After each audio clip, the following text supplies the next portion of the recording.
शुभ प्रभातम। विषय नैतिक शिक्षा, कक्षा 5, पाठ 4, प्रकरण मूल शंकर का गृह त्याग और गुरु दक्षिणा। यह पाठ स्वामी दयानंद के जीवन पर आधारित है।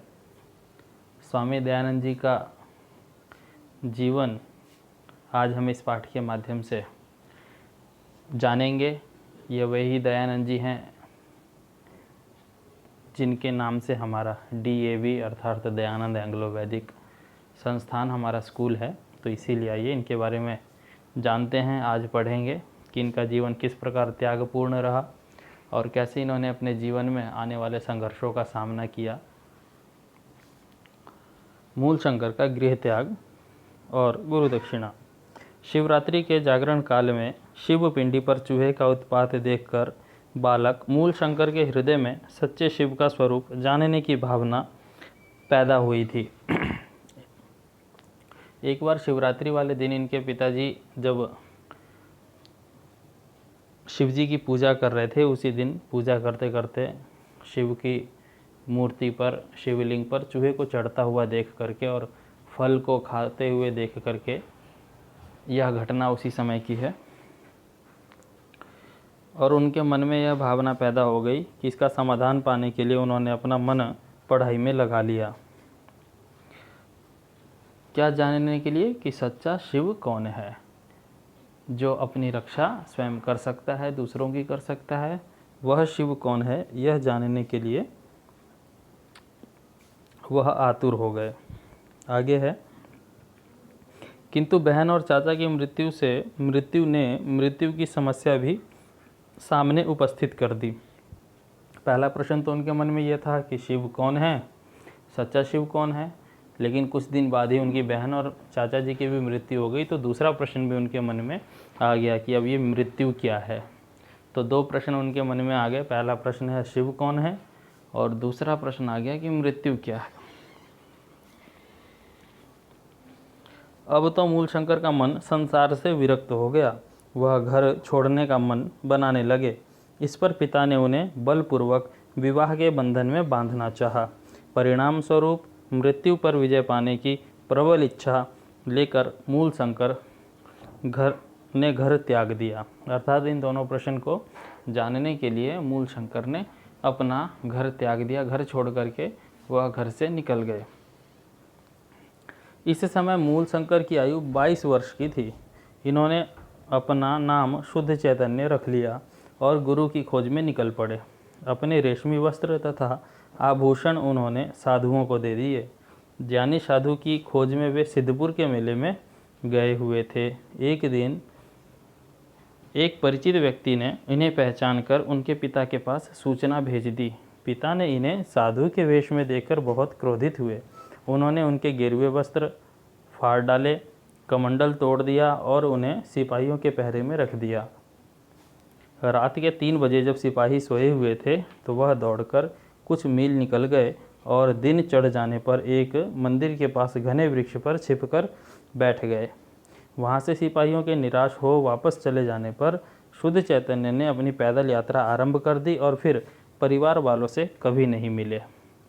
इस घटना के बाद में स्वामी जी ने अपने परिवार को कभी नहीं देखा और वह कभी वापस लौट करके अपने परिवार की तरफ नहीं आए। चलिए आगे देखते हैं। घर के बंधनों से मुक्त हो शुद्ध चैतन्य नर्मदा नदी के किनारे स्थित योगियों के चक्कर लगाने लगे। लगभग 8 वर्ष तक वे नर्मदा तट पर घूमते रहे। यहीं स्वामी पूर्णानंद ने उन्हें संन्यास की दीक्षा ली और नाम दयानंद ग्रहण किया। आश्रम मर्यादा के अनुसार पहले ब्रह्मचारी रहते हुए वे भिक्षा नहीं मांग सकते थे। स्वयं भोजन बनाना आवश्यक था। स्वयं भोजन बनाने में उनका समय बहुत नष्ट हो जाता था।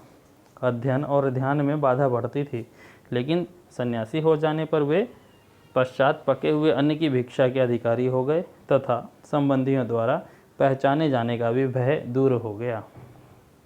यहाँ उन्होंने कई योगियों से योग की शिक्षा प्राप्त की।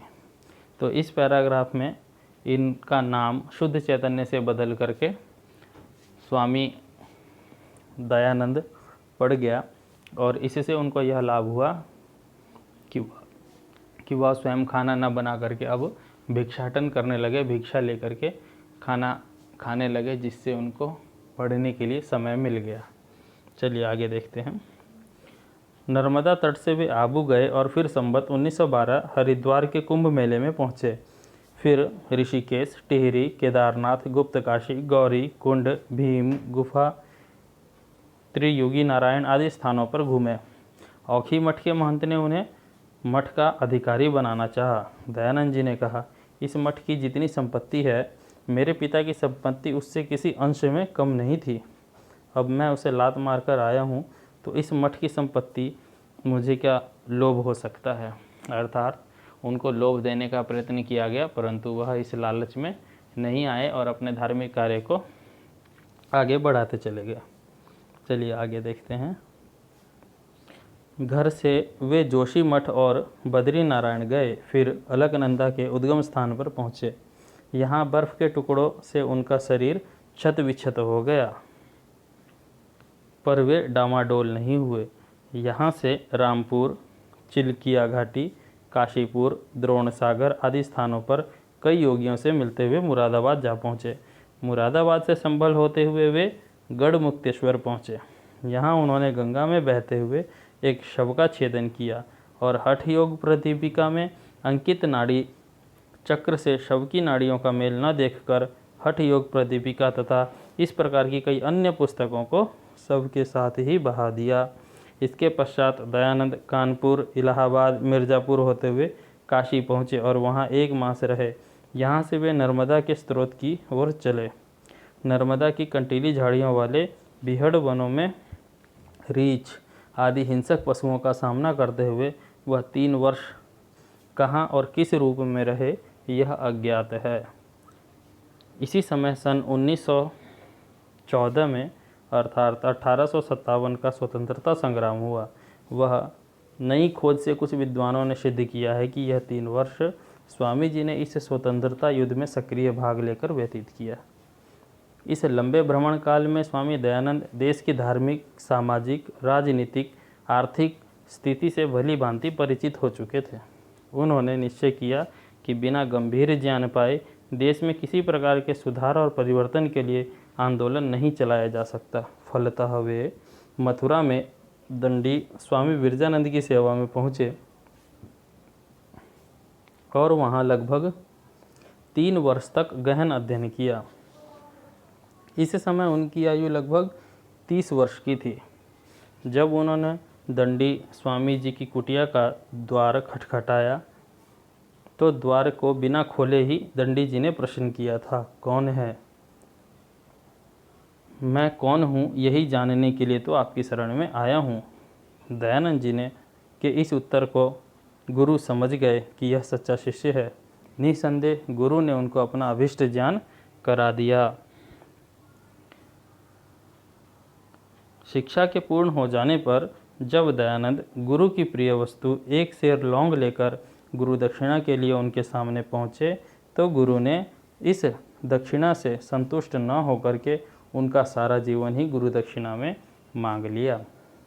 उन्होंने कहा, देश एवं जाति के उत्थान के लिए पाखंडों, कुरीतियों, अंधविश्वासों का खंडन करो, सच्चे वैदिक धर्म का प्रचार करो, यही मेरा आदेश है। गुरु भक्त शिष्य ने गुरु की आज्ञा के सम्मुख सिर झुका दिया और वह देश तथा समाज को अंधविश्वासों की बेड़ियों से मुक्त करने के लिए और निर्भीक भाव से सत्य धर्म का प्रचार करने के लिए निकल पड़े। तो स्वामी दयानंद जी ने अपने गुरु की आज्ञा का पालन करते हुए अपना पूरा जीवन इस देश की सेवा में लगा दिया, जिससे आज हम सभी स्वतंत्र रूप से अपने कार्य को कर पा रहे हैं। आगे भी हम इनके कार्यों को आने वाले पाठों में पढ़ेंगे, तो ध्यानपूर्वक इस पाठ को पढ़ करके इनके अभ्यास, इनके प्रश्नों का उत्तर भी हमें अपने अभ्यास पुस्तिका में लिखना है। ये सभी प्रश्न हैं, इन्हीं प्रश्नों के उत्तर यहाँ पर दिए गए हैं और इन सब प्रश्नों को ध्यानपूर्वक लिखते हुए स्मरण करें। ये टोटल 10 प्रश्न हैं और इन सभी 10 प्रश्नों के उत्तर यहाँ आप स्क्रीन पे देख रहे हैं। इन्हें अपनी अभ्यास पुस्तिका में लिखें व याद करें। धन्यवाद। आपका दिन शुभ हो।